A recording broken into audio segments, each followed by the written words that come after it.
So my name's Keith Okamoto. Thank you, Chair Ayla, Commissioners, Deputy Director Tam back there, Commission staff. First of all, I want to commend you folks for actually coming to our community and seeing firsthand what's out there. I think that's the great thing to do. I think a lot of decisions made by commissions are kind of Oahu. You know, they kind of stay over there and make decisions there, but I really appreciate you folks coming out here and taking the time, and I think that really makes a difference. So we're going to push through this fairly quickly. With me, I have Kurt Inaba, our engineering division head, and we also have John Nishimura, our consultant. As any good department will do, when you don't have the expertise, you go hire them. But John, I'll give a little bit of background on John. You know some about me and Kurt.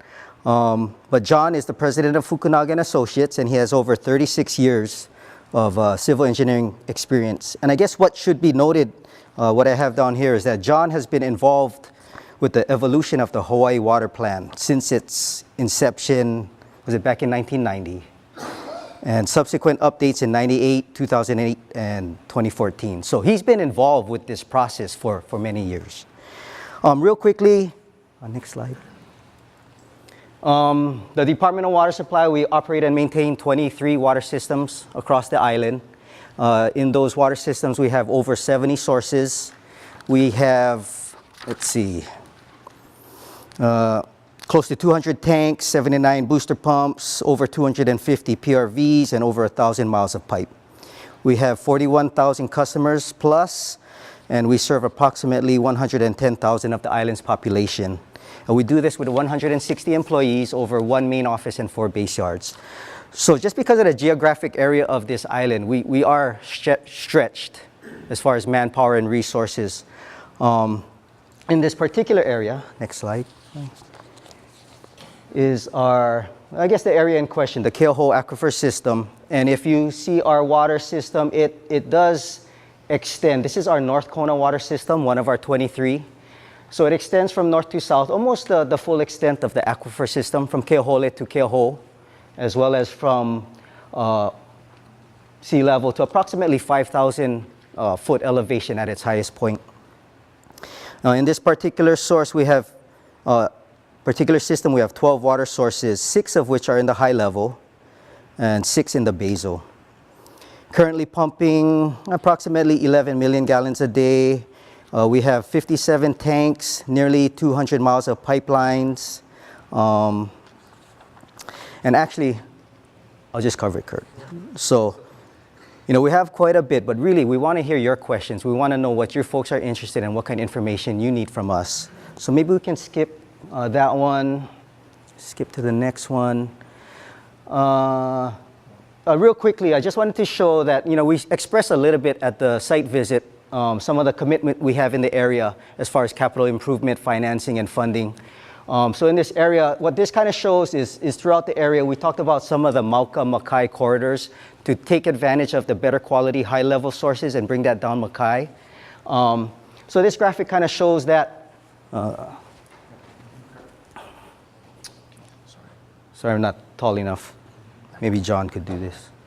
But yeah, basically, yeah, so this is that Palani transmission, and this is a Waiaha corridor that we're also working on. The Palani transmission, if I could also mention, this was a public-public partnership. I think we talked about public-private partnership, but we also worked with the State Department of Hawaiian Homes with this project. So we shared, you know, it was like a win-win situation for both of us. We both came together, you know, looked at what each other's goals were and came up with a solution to see each other's projects come through. Maybe the next one. Okay, so yeah, this is a lot of graphs. I know engineers, we like a lot of graphs, but we can bypass that. Basically what that shows is some of the improvements we saw with chlorides down in Kailua Town as a result of that Palani transmission project. So hopefully this is something that you folks were looking for from us, authorized planned use as it relates to water. So Dwayne mentioned, you know, the land use approvals and some of the things and how it's tied to water commitments. So on this table, we wanted to show, based on that definition in the water code, what water we have set aside for those projects that have some form of land use approval. These doesn't, you know, all of these numbers don't mean they have 100% approval. In other words, they can break ground tomorrow, but they have some form, like perhaps a change of zone, but they may not have taken it to the subdivision stage. There are various layers of land use approvals, as you folks all know. But basically, we wanted to give this to you folks, and it would be actually a conservative number, if anything. So our total is 5.5 million gallons per day. It includes water commitments, developer agreements. Some of that was touched upon. Developer agreements is when a development that is of substantial size needs more water than can be accommodated from the excess capacity we have in our system. Things like Hawaiian Homes, Forest City are examples of such developments. There's private ones as well. Let's see, what else? We were asked by commission staff to see if we could research building permits. And as you can see, what we didn't want to do is double count the commitments. You know, if they had a land use approval and we counted them under developer agreement or water commitment, we didn't want to also count them under building permits. So our staff took, it was kind of a line by line on a several hundreds of lines worth of information that we received. And we think we did a good job of filtering that out. So that's what you see here. And we also worked with Roy folks on other private wells. I just want to mention that that number is also what we feel is a conservative number, because I think it's working with Paul folks. We got a spreadsheet from Seaworm staff, and it's actual full capacity of those wells. Future demand on top of what they're currently pumping. So say they're pumping 250,000 gallons a day, but they're capable of pumping up to 500,000 gallons per day. We included that extra 250. Okay. Next slide, yeah. Okay, and this is where if can, I would like to have John share some of his experience with you, because, he was involved from back in 1990. He worked on our most recent update, which was adopted or finalized in 2010, and is currently our consultant for a further update. I'll try and wrap this up quickly, but some of the graphs and the questions that you asked for will be on the next parts of the presentation. Next slide. Yeah, so we worked on the water use and development plan, which I'll call the 2010 version, original, that has been released and adopted by the Commission as well as the County Council. The objective of that one was to do the initial assessment of the entire island, utilizing the same basic measuring stick, and try to develop planning projections of water use. Some of the findings and recommendations that we had based on, we don't have that slide. I'll just read off of my iPhone. As I mentioned, it was an island-wide thing, and part of the reason for doing that was to identify sensitive and non-sensitive areas. And of course, because of limited resources, we want to prioritize the county's resources on the sensitive areas. So we brought up this concept of full build-out scenarios, and some of you may be familiar with that, but it actually ties back to what Dwayne was talking about, utilizing the LUPAG and zoning, which are the two primary county land use policies. So LUPAG, we use that.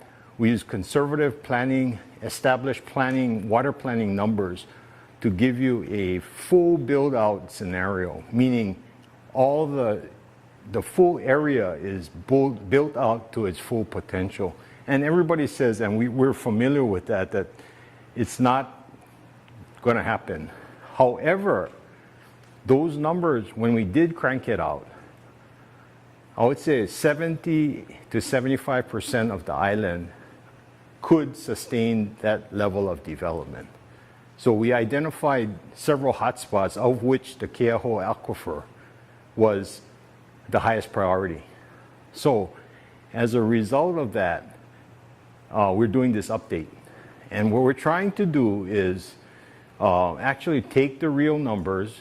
Instead of using typical planning numbers, we're going to use the actual data to look at trends. And so that's where we are now. And as part of the framework for the preparation of these plans, we developed a high, medium, and low projection. Right now, the basis that we're using is population. And we feel that population is reflective of the activity in the area. So the planning numbers that we'll use, or planning projections, the population projections, would be consistent with the planning department. This is kind of not tied or linked to specific developments, because the infill will occur based on planning projections of population, because the market, rises and lowers, and the actual build out and infill will occur. We feel that the planning projections would be a better indicator.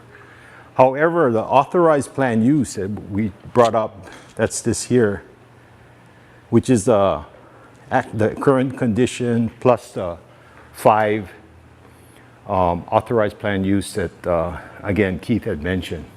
That's what this level is right now. So at this point, we're down here. At some point, the infill will occur to reach that level. And of course, the authorized planned use will adjust based on planning decisions made by both the planning department and the county Department of Water, as well as the State Land Use Commission. Okay. So basically, are you gonna wrap up? If you're done. Yeah, I'm done. But basically, that's where we're at right now. We're still doing the work. We're working closely with the planning department and the Department of Water, identifying areas where the water unit rates can be considered more realistic. And the infill procedures would also be more parallel with the way things are being developed. Okay, any questions? Yes. Sorry, just so again, so I try to be clear on understanding Of the graph? the graph. The purple, it looks purple to me. I don't know. That's okay, I'm colorblind. Okay. The purple line is your high estimate, and you're assuming population growth. That's your indicator. So what's the percent of population growth that you're assuming per year? It varied, huh? Or is it typical? Based on the last general plan. Yeah, so the general plan numbers are being worked on right now. So this is using the latest, which was 2005. So that's a projection based on that number.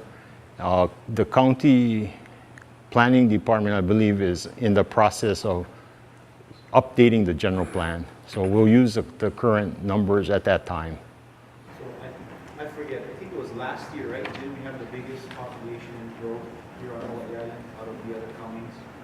20-something%. So you guys calculating that number or based off of what you had projected it to? This is work in progress, if you don't mind, but we've used the projections that were best available at that time, and that's why we want to do this reality check to actually look at the numbers, look at what the existing use actually covers and how the water is being used, right? And then from there, then prepare projections based on better, more detailed planning information. We had used higher numbers for unit rates, and now that we're looking at the meter data and the actual type of unit and the connections, it's pretty interesting when you look at the distribution and the type of water use and patterns, because certain areas use certain types of units use more water than others, and it'll depend on the type of development that occurs. Now it seems to be moving more toward workforce, people, normal people type development, and that water consumption is much less than maybe a resort type or second home or luxury home type development. So I think evaluating those kinds of things can help the county establish policies to make sure that different types of development have certain kinds of controls so that water is used most efficiently. Okay, I'd like to see some ground truthing with that. It sure looks like what I see getting built is pretty water intensive, certainly not in the 400 gallon per household per day, but more, Yes, again, we need to kind of compile the information and look at the type of patterns that are being. And how much money is budgeted for source? I think actually, like we mentioned earlier at the site visit, was that we, like everybody else, we have an annual budget, and we budget approximately $1 million a year for source development, but that's island-wide, not just for this particular region. Not to say that that's how much we develop, but yeah, that's what we budget yearly. What do you think it costs to develop each, say, million gallons a day of source? It depends on where it's located. The deeper you go, the more expensive it is. Available power. Yeah, normally we split our projects into two phases. One is an exploratory phase, and then production phase. We want to make sure that the water is there in quantity and quality that would, justify it being a production well. So that first phase alone can cost $1 million. We have to do the preliminary design, the environmental assessment, things like that. Site is typically a challenge if we don't own property already. Yeah. I'd be curious to know what your expectations are as far as the cost per million gallons a day. Okay. And going back to your previous questions, actually our engineering staff did an assessment in this area, and looking at the residential development in this area, we're just slightly above 400 gallons per day. So that's right in tune with what we've been using across the board as what we call a water unit, typically what we assign to a residential household development. It's just that if there's enough large users or larger meter type, it might skew the average per meter consumption a little higher. But anyway, I just wanted to quickly sum it up because I know you guys are busy. The one right before that, right? Yeah, those are good too. Anyway, in summary, the department feels that designation is not required at this time. You've seen some of the graph. We'll fine tune it. That's what we hired these guys for, and we'll incorporate the latest population information, Mr. Dillon. But we've seen what existing and future needs are as far as water is concerned versus the sustainable yield. So we don't think we're there yet. I kind of like, I'm in the same mode as John, put it in context. I like this, like we are in the car with our eyes closed waiting for it to get I don't think that's what we want to think of our situation that we're dealing with right now. I couldn't elaborate on some of the protective mechanisms currently in place, not only county, state, federal, as far as protecting natural resources.